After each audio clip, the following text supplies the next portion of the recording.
As I read today's gospel reading about Jesus sending out disciples 2 by 2 to share the good news of the gospel, I couldn't help but remember that story of Noah and the flood, even though it wasn't our prescribed Hebrew reading for today.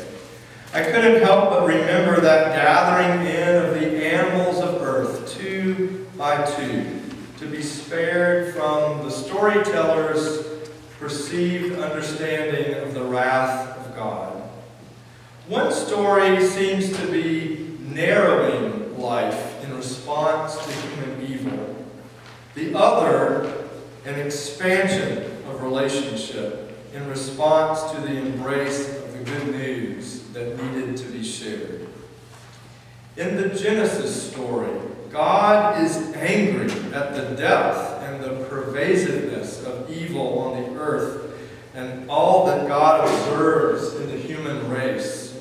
God's righteous anger gives way to a plan to virtually destroy humanity, and in the process all of creation with a mighty flood. But in order to preserve the possibility of beginning again, God tells Noah, the one righteous person that God can find, to gather his immediate family and 2 of each and every animal that God had created, and to place them on a boat, the ark. After the flood recedes, not only is earth forever changed, but the surprising part of the narrative is that God reveals to us that God's own heart has been forever transformed by this experience. God's heart was broken open with startling vulnerability. Never again would God react to evil in such a way. Never again would God engage in the shock and awe of a scorched earth policy. Never again would God sacrifice the very creatures that God so loved, even for a righteous cause. And jumping ahead through many centuries of spiritual evolving, in the gospel story, I see the broken heart of God alive and well in Jesus. After getting the short end of the hospitality stick when Jesus visits his hometown, Jesus does not respond with anger and retribution and withdrawal, but rather with vulnerability and outreach. Jesus gathers his disciples around him and sends them out to share the good news of God's love, utterly dependent upon the grace and hospitality of others. They are, Jesus instructs, to travel lightly. In a materialistic and largely individualistic society like ours, one might think literally about the vulnerability of traveling without everything that you might need for every situation. This was a struggle for me in packing for Europe. What might you need? Clothes, blow dryer, smartphone, iPad, snacks for the flight or late night wanderings. But in a more communal culture that did not have a lot of material goods like the one of the culture of Jesus' day, it was more common for folks to travel without taking much with them. And so rather than demonizing the stranger became important. It was considered rude not to take in a stranger who appeared at your door needing a place to sleep for the night. But besides not having the physical burden of carrying around a bunch of luggage through an airport, I like to think about the spiritual wisdom of Jesus' admonition to travel lightly. I like to think about the freedom and the possibility that comes when we're not carrying around all our baggage, the baggage of prejudice and preconception and worry and fear, all those things that weigh us down as we make our way through life. And that brings me to the present moment of spiritual evolving. There is much in our present world that should evoke a prophetic outcry. The continued callous treatment of the poor, the racism that continues to lurk, not only obviously in the Confederate battle flag, but also in our public policy. The continued resistance to expanding health care in ways that do not leave anyone behind. And like God in the story of Noah, I can easily forget my own ignorance and complacency and get revved up into a froth of righteous indignation when I think about all that's wrong with the world. I confess that I have fantasies of wiping those that I perceive stand in the way of justice for everyone, wiping them off the face of the earth. I understand how God must have felt. The other easily becomes the enemy. But God's repentant heart, God's broken heart, after the reactive devastation that God had caused in the flood, gives me pause. And God's broken heart that was alive and well in Jesus gives me pause. Jesus seemed to embody the lesson that, according to the ancient story, God had learned the painful, painful way. When people disappoint you by their lack of moral fiber, and they will, and even participate willfully in evil actions, fighting fire with fire doesn't usually work. Perhaps I'd even say never works. As the Hindu prophet Gandhi famously said, an eye for an eye just leaves the whole world blind. And as Martin Luther King Jr. later expounded on that wisdom, the old law of an eye for an eye leaves everyone blind. It is immoral because it seeks to humiliate the opponent rather than win his understanding. It seeks to annihilate rather than convert. Embodying God's broken and vulnerable heart, Jesus entered the world traveling light.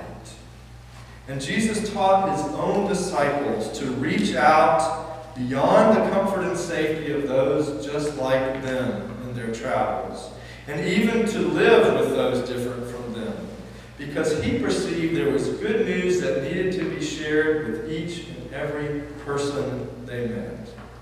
The good news of God's life and love in our midst was not meant to be hoarded or guarded or left to die and wilt in a close and closed-off circle of friends.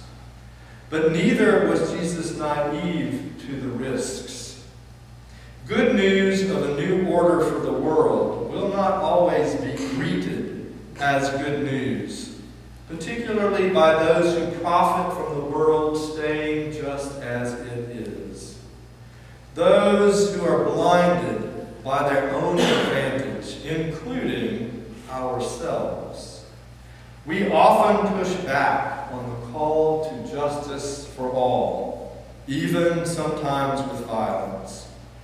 But Jesus taught a vulnerability that took the risk to share the good news of God's love and justice without demonizing those who resist God's new world order. Jesus vocally resisted and critiqued the injustice of the power structures of his own day.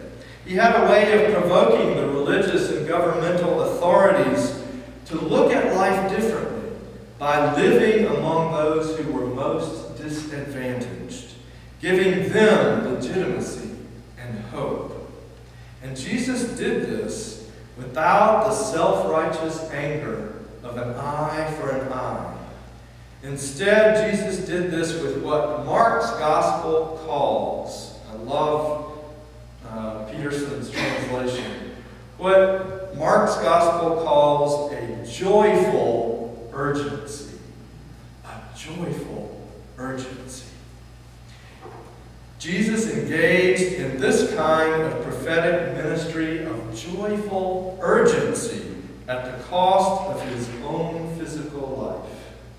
And I do not know how he did it. But my prayer is that Jesus is able to live in me and in you, despite my own resistance.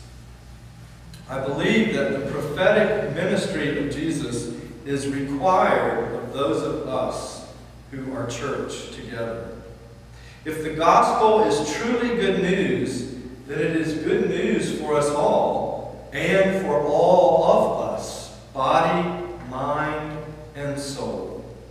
We cannot stand idly by while others suffer, whether their suffering is spiritual or physical or political in nature. But how we engage that ministry is crucial if it is to be Christ-like. The church's prophetic ministry must let go of its self-righteous indignation in order to embrace the joyful urgency of the gospel. It is indeed good news that we can all be one. And so our urgency ought to be joyful.